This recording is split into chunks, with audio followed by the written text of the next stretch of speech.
മുല്ലപ്പെരിയാറിനെ കുറിച്ച് പേടിക്കണോ? ന്യൂസ് 18ന്റെ ഈ ക്യാമ്പയിനോടൊപ്പം ജലവിഭവ മന്ത്രി ശ്രീ റോഷി അഗസ്റ്റിൻ നേരിട്ട് പങ്കെടുക്കുകയാണ്. ശ്രീ റോഷി അഗസ്റ്റിൻ, ഇപ്പോൾ എല്ലാ മഴക്കാലത്തും ഉണ്ടാകുന്നതാണ് ഈ മുല്ലപ്പെരിയാറിനെ കുറിച്ചുള്ള ഈ ആശങ്ക. പക്ഷേ ഇത്തവണ മുല്ലപ്പെരിയാർ അണക്കെട്ടിലെ ജലനിരപ്പ് ഈ 136 അടിയിലേക്കൊന്നും വന്നിട്ടില്ല. 130, 131 ആ ഒരു സമീപത്ത് നിൽക്കുകയാണ്. അപ്പോൾ പോലും ഇങ്ങനെ ഒരു വലിയ ആശങ്ക ആ പ്രദേശത്തും പ്രത്യേകിച്ച് മലയാളികൾക്കിടയിൽ മുഴുവനായിട്ടും ഉണ്ടാകുന്നത് അത് എന്താണ് താങ്കളുടെ ഒരു വിലയിരുത്തൽ? ഈ മുല്ലപ്പെരിയാറിൽ ഒരു പുതിയ ഡാം ഉണ്ടാകണം എന്നുള്ളത് കേരളത്തിൻ്റെ ആവശ്യമാണ്. അതിന് കക്ഷി രാഷ്ട്രീയ തടസ്സങ്ങളൊന്നും നിലനിൽക്കുന്നില്ല. സംസ്ഥാന ഗവൺമെൻറ് കേരള നിയമസഭയിൽ ഒരുപക്ഷെ നിയമസഭ യുനാനിമസായി പാസ്സാക്കി അയച്ച പ്രമേയമാണ് പുതിയൊരു ഡാം മുല്ലപ്പെരിയാറിൽ ഉണ്ടാകണം എന്നുള്ളത്. അതിനുള്ള പരിശ്രമങ്ങൾ ഒരു വശത്ത് നടക്കുന്നു. ഇതോടൊപ്പം കോടതിയുമായി ബന്ധപ്പെട്ട കേസുകൾ ഉണ്ട്. എന്നാൽ ഔട്ട് ഓഫ് കോർട്ടിൽ പോലും ഇത്തരം കാര്യങ്ങൾ കൊണ്ടുവന്ന് ഇത് വളരെ സ്പീഡിൽ ആകാൻ കഴിയുന്ന കാര്യങ്ങളുണ്ടോ എന്നുള്ളതിനെക്കുറിച്ചിട്ടുള്ള ചിന്തകളും ഉണരുന്നുണ്ട്. എന്നാൽ ഇപ്പോൾ കാണേണ്ട വിഷയം, മഴക്കാലം സജ്ജമാകുന്നു. എല്ലാ കാലഘട്ടത്തിലെയും പോലെ മുല്ലപ്പെരിയാറിലെ ജലനിരപ്പ് ഉയരും. അങ്ങനെ ഉയർന്നാലുണ്ടാകാവുന്ന ബുദ്ധിമുട്ടുകൾ, അപ്പോൾ ജനങ്ങളുടെ സുരക്ഷയെ സംബന്ധിച്ച് അക്കാര്യങ്ങളിൽ നടപടിയെടുക്കുക എന്നുള്ളതാണ് നമുക്ക് സാധ്യമായ ആദ്യത്തെ സ്റ്റെപ്പ്. ഇപ്പോൾ വരുന്നൊരു മാസക്കാലത്തിനിടയ്ക്ക് ഉണ്ടാകാൻ പോകുന്ന അതിവൃഷ്ടി, രൂക്ഷമായ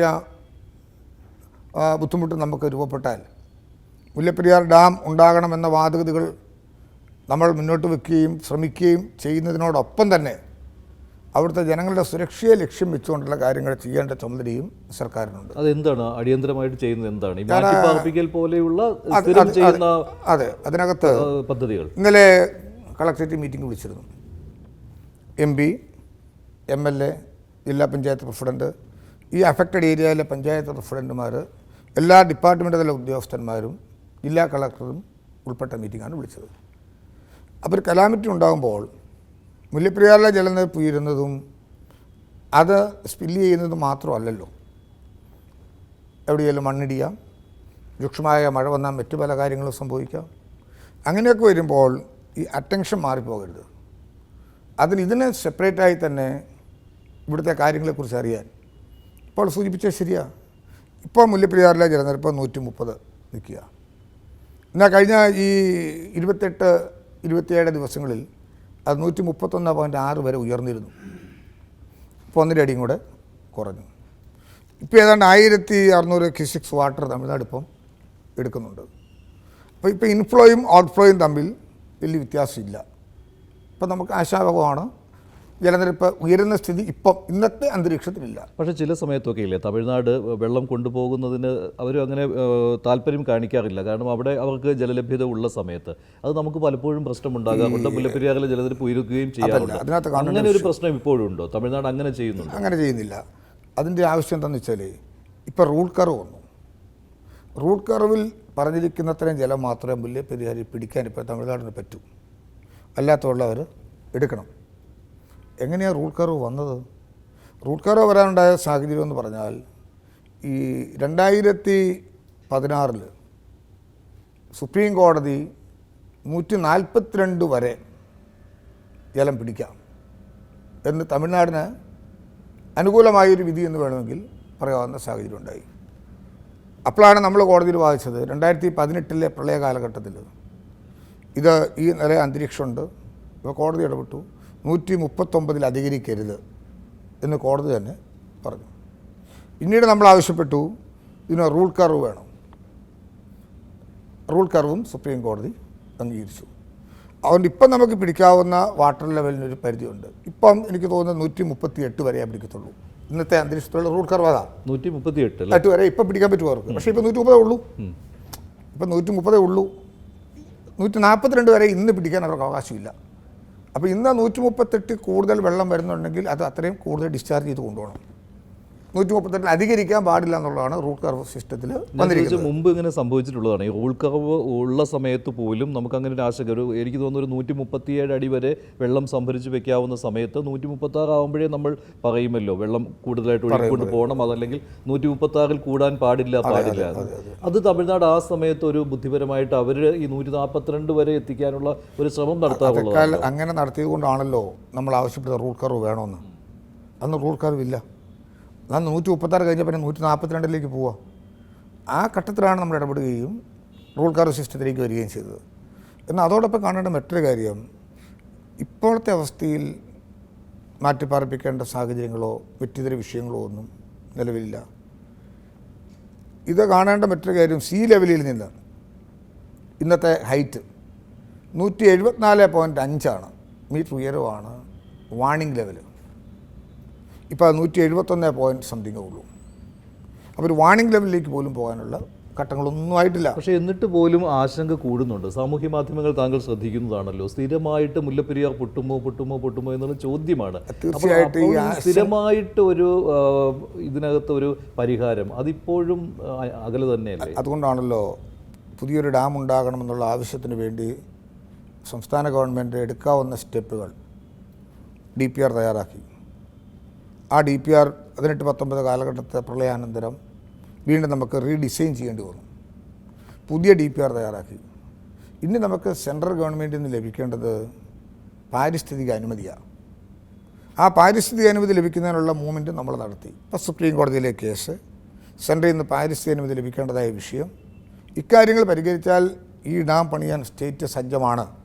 പക്ഷേ അതിനുള്ള എല്ലാ ഒരുക്കങ്ങളും നമ്മൾ നടത്തി. അതിനൊക്കെ പക്ഷേ ഇനിയും ഒരുപാട് കടമ്പകൾ കടക്കേണ്ടതുണ്ടല്ലോ. അതിനു മുൻപ് ഈ രണ്ട് സംസ്ഥാനങ്ങളും തമ്മിലുള്ള ഒരു ചർച്ചയുടെ അന്തരീക്ഷത്തിലേക്ക് എന്തെങ്കിലും സാധ്യതയുണ്ട്? അതിലേക്കാണ് ഞാൻ കടന്നു വരുന്നത്. അതിനു വേണ്ടിയിട്ടുള്ള സാഹചര്യങ്ങൾ സംസ്ഥാനം നല്ലവണ്ണം പ്രയോജനപ്പെടുത്താൻ ശ്രമിക്കുന്നൊരു അന്തരീക്ഷമാണ്. അതോടൊപ്പം പാർലമെൻറ്റിലും ഈ വിഷയം സജ്ജമായി വരേണ്ട ഒരു ആവശ്യകതയുണ്ട്. കാര്യം നമ്മുടെ സ്റ്റേറ്റിൻ്റെ പൊതുവായിട്ടുള്ളൊരാവശ്യമാണ്. ഇന്ത്യ ഗവൺമെൻറ്റിന് ഇക്കാര്യത്തിൽ ഇടപെടാൻ സാധിക്കും. രണ്ട് സ്റ്റേറ്റ് തമ്മിലുള്ള ഇത്തരം പ്രശ്നങ്ങൾ പരിഹരിക്കുന്നതിന് വേണ്ടിയുള്ള നടപടികളിലേക്ക് വരണമെന്നുള്ള ആവശ്യം സജ്ജമാകുന്നതും തെറ്റൊന്നുമല്ല. അതിനുവേണ്ടിയുള്ള പരിശ്രമങ്ങൾ മുൻകാലങ്ങളിൽ നടന്നിട്ടുണ്ട്. ഇന്ന് അന്തരീക്ഷം മാറി. ഈ സാഹചര്യങ്ങളെയും കൂടി പ്രയോജനപ്പെടുത്താൻ കഴിയത്തക്ക വിധത്തിൽ സംസ്ഥാനം സാധ്യമായത് ചെയ്ത് തമിഴ്നാടിന് ആവശ്യമായ ജലലഭ്യത ഉറപ്പുവരുത്തിക്കൊണ്ട് തന്നെ ഒരു പുതിയ ഡാം ഉണ്ടാകണം. ആ നിലയിലേക്കാണ് സ്റ്റേറ്റ് ആഗ്രഹിക്കുകയും ജനങ്ങൾക്കൊപ്പം നിന്ന് മുന്നോട്ട് പോവുകയും ചെയ്യുന്നത്. അതായത് ഇപ്പോൾ തമിഴ്നാടുമായിട്ടൊരു ചർച്ച മുൻപ് ഇപ്പോൾ മൻമോഹൻ സിംഗ് പ്രധാനമന്ത്രിയായിരുന്ന സമയത്ത് നടന്നിട്ടുണ്ട്, കേരളവും തമിഴ്നാടും തമ്മിൽ. അതുപോലെയുള്ള ഒരു താല്പര്യം കേന്ദ്രത്തിൽ നിന്ന് ഇപ്പോൾ കിട്ടുന്നില്ല എന്നാണോ? അങ്ങനെ അല്ല, വേണമെന്ന് ആഗ്രഹിക്കുന്നുണ്ടോ സംസ്ഥാന സർക്കാർ? അങ്ങനെ ഒരു ചർച്ച വേണമെന്ന്? ഇത്തരം വിഷയങ്ങളെല്ലാം ഇന്ത്യ ഗവൺമെൻറ്റിൻ്റെയും കൂടെ ജൂറിഡിക്ഷനാണല്ലോ ഇത്. അതെല്ലാവർക്കും തുല്യമായ അവകാശങ്ങളും അധികാരങ്ങളും എല്ലാം ഇതിനകത്തുണ്ടല്ലോ. സംസ്ഥാനം ഒരു പുതിയ ഡാം ഉണ്ടാകണമെന്ന് ആവശ്യപ്പെട്ടതും കേന്ദ്ര ഗവൺമെൻറ്റിനോടാണല്ലോ. സുപ്രീം കോടതിയിൽ നമ്മൾ ആ കാര്യങ്ങൾ പരിഗണിക്കണമെന്ന് ആവശ്യപ്പെട്ടിട്ടുണ്ട്. അപ്പോൾ അതുകൊണ്ട് ഇത് സജീവമായി ചർച്ച വരുമ്പോൾ അത്തരം കാര്യങ്ങളും കൂടി പരിഗണനാർഹകരമായി വരുന്നത് ഉചിതമാണ്. ഇതോടൊപ്പം ഈ സമീപകാലത്തുണ്ടായ ഒരു കാര്യം എന്താ, 2014 കുമളിയിലെ തേക്കടിയിൽ മെഗാ കാർ പാർക്കിൻ്റെ നിർമ്മാണം സംസ്ഥാനത്ത് ആരംഭിക്കുന്നത്.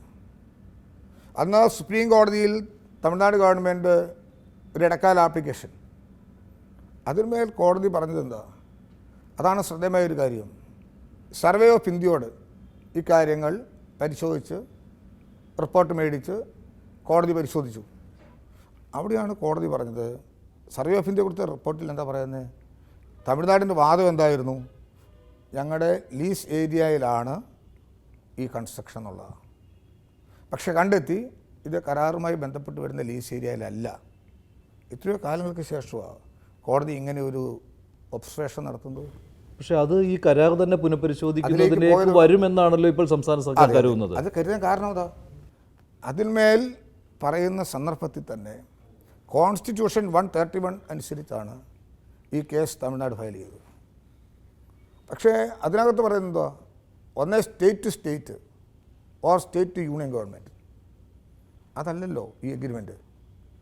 1886 1947 സ്വാതന്ത്ര്യം. അന്ന് തമിഴ്നാടും കേരളവും ഇല്ല. 131 പ്രിവിയിൽ ഇത് വരില്ല. അതുകൊണ്ട് ലീസ് എഗ്രിമെൻറ്റിനെ കുറിച്ച് പുനഃപരിശോധിക്കണം എന്നുള്ള നമ്മുടെ ആവശ്യം കേട്ട കോടതി ഇത് പുനഃപരിശോധിക്കേണ്ടതാണല്ലോ, വരുമല്ലോ എന്ന് പറഞ്ഞു എങ്കിൽ എത്രയോ ക്ലിയറായൊരു ഒബ്സർവേഷൻ ഇതിനോടകം കോടതി നടത്തിയിട്ടുണ്ട്. പക്ഷേ ഭരണഘടനാ ബെഞ്ച് നേരത്തെ അത് അംഗീകരിച്ചിട്ടുമില്ല. മുൻപ് 2014 വിധിയിലും 2006 വിധിയിലും ഇക്കാര്യങ്ങൾ വന്നിട്ടുണ്ടല്ലോ. 6ലും 14ലും പറയാത്തൊരു ഒബ്സർവേഷൻ ഇപ്പോൾ പറയാൻ കഴിഞ്ഞുവെങ്കിൽ ഇക്കാര്യങ്ങളിൽ കേസ് നടത്തുന്നതും ഇക്കാര്യങ്ങളുടെ മുന്നോട്ടുള്ള പോക്കിലും എത്ര സുതാര്യമായ, എത്ര ശ്രദ്ധേയമായിട്ടാണ് കൊണ്ടുപോകുന്നത്. അതാണല്ലോ കാണേണ്ടതായിട്ടുള്ളത്. അപ്പം ഇന്നിട്ട് 8 ആഴ്ച സമയം കൊടുത്തിരിക്കുക. ഇപ്പം 2 സ്റ്റേറ്റിനും കൂടുതൽ ആർഗ്യുമെൻറ്റ്സോ അതല്ലെങ്കിൽ ഡോക്യുമെൻറ്റ്സോ ഒക്കെ ഹാജരാക്കാനായിട്ട് അവസരം നമുക്കുണ്ട്. അപ്പോൾ ഇത് പൊതുസമൂഹത്തിന് മുന്നിലേക്ക് താങ്കൾ വയ്ക്കുകയാണ്. കാരണം ഈ കരാർ തന്നെ സുപ്രീം കോടതി പുനഃപരിശോധിക്കാൻ പോവുകയാണ്. പരിശോധിക്കേണ്ടി വരും എന്ന് പറഞ്ഞ പരാമർശനം തുടർന്ന് സ്റ്റേറ്റുകൾ കൊടുത്തിരിക്കുന്ന സമയം നമ്മുടെ വാദം ഇത് തമിഴ്നാടുമായി എതിരായിട്ട് ഒരു പ്രതിസന്ധി സൃഷ്ടിക്കാനല്ല. തമിഴ്നാടും കേരളവും നല്ല നിലയിൽ സൗഹൃദം പുലർത്തേണ്ട 2 സംസ്ഥാനങ്ങളാണ്. നമ്മൾ പല വിധത്തിൽ ബന്ധപ്പെട്ടും സൗഹൃദത്തോടെയും സഹവസിക്കുന്നവരാണ് ഈ 2 സ്റ്റേറ്റിലുള്ളവർ. തമിഴ്നാടിന് ജലലഭ്യത ആവശ്യമാണെന്നുള്ള കാര്യത്തിൽ നമുക്ക് തർക്കമില്ല. കൊടുക്കണം, കൊടുത്തേ പറ്റൂ. അതോടൊപ്പം നമ്മുടെ ഒരു സേഫ്റ്റി മെഷർമെൻറ്റിൽ ഒരു പുതിയ ഡാം ഉണ്ടാകണം. സൗഹാർദ്ദപരമായി തീരേണ്ട ഒരു വിഷയമാണ്. അതിനാണ് ശ്രദ്ധിക്കുന്നത്. അതിനിടയിൽ രാഷ്ട്രീയമായി ഇപ്പോൾ കേന്ദ്ര സർക്കാരിനെ വിടാം, അല്ലാതെ തന്നെ രാഷ്ട്രീയമായിട്ട് ഈ കേരളവും തമിഴ്നാടും നേരിട്ട് തന്നെ ചർച്ച നടത്താവുന്ന ഒരു വിഷയമാണല്ലോ. DMK-യും LDF-ഉം തമ്മിൽ ഇവിടെ ഒരു പ്രശ്നവുമില്ല. അതാണല്ലോ പറഞ്ഞത്. ഈ കാര്യങ്ങൾ കോടതിയിലും കൂടെ നിൽക്കുന്നൊരു വിഷയമാണല്ലോ. 2 സ്റ്റേറ്റുകൾ തമ്മിലാണല്ലോ കോടതി കേസ് നിൽക്കുന്നത്. അതിനിടയിലൊന്നും ഇടപെടാൻ കേന്ദ്ര ഗവൺമെൻറ്റിന് അവസരം ഉണ്ടാകുക എന്നുള്ളതാണല്ലോ ഇതിനകത്ത് ഏറ്റവും പ്രധാനപ്പെട്ട ഒരു വിഷയം. തമിഴ്നാടും ഒരു വാദത്തിൽ നിൽക്കുന്നു, സ്റ്റേറ്റും ഒരു വാദത്തിൽ നിൽക്കുന്നു. പരസ്പര സഹകരണത്തിന് വേറെ കുഴപ്പങ്ങളൊന്നുമില്ല. മുല്ലപ്പെരിയാർ ഓപ്പറേഷനാണെങ്കിലും കൂടുതൽ ജലം വരുമ്പോൾ കൂടുതൽ അഴിച്ചുവിടണമെന്ന് നമ്മൾ ആവശ്യപ്പെടുന്നു. നേരത്തെ നമുക്ക് വാണിംഗ് തരണമെന്ന് ആവശ്യപ്പെടുന്നു. അതൊക്കെ ഇപ്പോൾ ഏതാണ്ട് കൃത്യതയോടെ തന്നെയാണ് പോകുന്നത്. പക്ഷേ ശാശ്വതമായ പരിഹാരത്തിലേക്ക് പോകണം എന്നുള്ളതാണ് സ്റ്റേറ്റിൻ്റെ താല്പര്യം. അതിനുവേണ്ടി ഈ പറഞ്ഞ തലത്തിലുള്ള ഔട്ട് ഓഫ് കോർട്ട് ഡിസ്കഷൻസിലേക്ക് പോകാൻ കഴിയുന്നത്ര വേഗത്തിൽ പോകാനും എന്നാൽ കോടതിയെ ഇത്തരം കാര്യങ്ങൾ കൃത്യതയോടുകൂടി ബോധ്യപ്പെടുത്താനും ഗവൺമെൻറ് ഇപ്പോൾ തയ്യാറാകുന്ന സ്ഥിതിയാണ് നിലവിലുള്ളത്. എന്തായാലും കേരളവും തമിഴ്നാടും തമ്മിൽ നേരിട്ടുള്ള ഒരു ചർച്ച നടക്കും എന്നുള്ളൊരു എനിക്കൊരു ശുഭാപ്തി വിശ്വാസമുണ്ട്. 2 തലത്തിലും, കോടതിയിലൂടെയും ഔട്ട് ഓഫ് കോർട്ടിലും. 2 സംസ്ഥാനങ്ങൾക്കും വിജയവും പരാജയവും അല്ല ഇവിടെ ആവശ്യം. ഇരുവശത്തിൻ്റെയും കാര്യങ്ങൾ പരിഹരിക്കലാണ് ആവശ്യം. തമിഴ്നാടിന് ആവശ്യം വേണ്ടത് ജലലഭ്യതയാണ്. കേരളത്തിന് വേണ്ടത് ഒരു സേഫ്റ്റി മെഷർമെൻറ്റിൽ ഡാം ഉണ്ടാകുക എന്നുള്ളതാണ്. ആർക്കും വിജയത്തിൻ്റെയും പരാജയത്തിൻ്റെയും കണക്കല്ല. ഈ വിഷയം ഇപ്പോൾ നമ്മുടെയൊക്കെ സോഷ്യൽ മീഡിയയിലൊക്കെ ധാരാളമായിട്ട് വരുന്നു. എന്തിനാണ് ഇങ്ങനെ ഒരു യുദ്ധം? ആരാണ് കേരളത്തിൽ ഇതിനെ എതിർക്കുന്നത്? ഏതെങ്കിലും നല്ല സജഷൻസ് ഉണ്ടെങ്കിൽ സർക്കാരിലേക്ക് വന്നാൽ തീർച്ചയായിട്ടും അത് സ്വീകരിക്കും. നല്ല നിർദ്ദേശങ്ങൾ സ്വീകരിക്കും. ഏതെങ്കിലും കാര്യത്തിൽ പാളിച്ചകൾ വന്നിട്ടുണ്ടോ, തിരുത്തണോ പറഞ്ഞാൽ അതും പരിശോധിക്കും. ഇവിടെ അങ്ങനെ വ്യത്യസ്തമായ ആംഗിളിൽ പോകേണ്ട ഒരു സ്ഥിതിയില്ല. ഞാൻ ആശങ്ക പരത്തുന്നു എന്ന് പറഞ്ഞൊരു വാർത്ത ഞാൻ കണ്ടു. അതെ, മന്ത്രി പറഞ്ഞതായിട്ട് ഞാൻ പറഞ്ഞത് എന്താ, ഭീതി പരത്തുന്ന തലത്തിലുള്ള ഇത്തരം സോഷ്യൽ മീഡിയയുടെ ഇടപെടൽ ആശങ്ക പരത്തുന്നതാണെങ്കിൽ അതിലാശങ്കപ്പെടേണ്ടതില്ലെന്നാണ് എൻ്റെ വാദം. അല്ല, താങ്കൾ പറയുന്നത് ആശങ്ക വേണ്ട എന്ന് താങ്കൾ പറയുന്നത് പക്ഷേ 2011 താങ്കളുടെ സ്റ്റാൻഡിൽ നിന്ന് മാറിക്കൊണ്ടല്ല. അല്ല, ഞാനതിൽ ആശങ്ക എന്ന് പറയുന്ന വാക്കും ഭീതി എന്ന് പറയുന്ന വാക്കും രണ്ടാണ്. ഒരാളിൽ ഭീതി ജനിക്കുന്ന തലത്തിലുള്ള പ്രചാരണങ്ങൾ കണ്ട് ആശങ്കപ്പെടേണ്ടതില്ലെന്നാണ് എൻ്റെ വാദം. അല്ലാതെ ആശങ്ക ഇപ്പോഴും ഉണ്ട് മുല്ലപ്പെരിയാർ ഡാം. അത് ഓരോ ജനങ്ങളിലും രൂപപ്പെട്ടു വരുന്ന പ്രശ്നങ്ങളില്ലേ. ഈ ഡാം പുതിയതുണ്ടാകണം എന്ന ആവശ്യം തന്നെ ഗവൺമെൻറ് മുന്നോട്ട് വെക്കുന്നത് തീർച്ചയായിട്ടും ആ കൺസ്ട്രക്ഷൻ ആവശ്യമുണ്ടെന്നും നമ്മുടെ ജനങ്ങളുടെ സുരക്ഷയ്ക്ക് ഇത് ആവശ്യമാണെന്നും ബോധ്യമുള്ളതുകൊണ്ട് തന്നെയാണല്ലോ. അപ്പോൾ അതിനെ നമ്മൾ ആ നില ചിത്രീകരിക്കുകയല്ല വേണ്ടത്. തീർച്ചയായിട്ടും അതിന് ഒരു പോസിറ്റീവ് മൈൻഡായിട്ട് കാണാനായിട്ട് ശ്രദ്ധിക്കണം. ജനങ്ങൾക്കൊപ്പം നിൽക്കാനും ജനങ്ങളുടെ വിഷയങ്ങൾ പരിഹരിക്കാനും.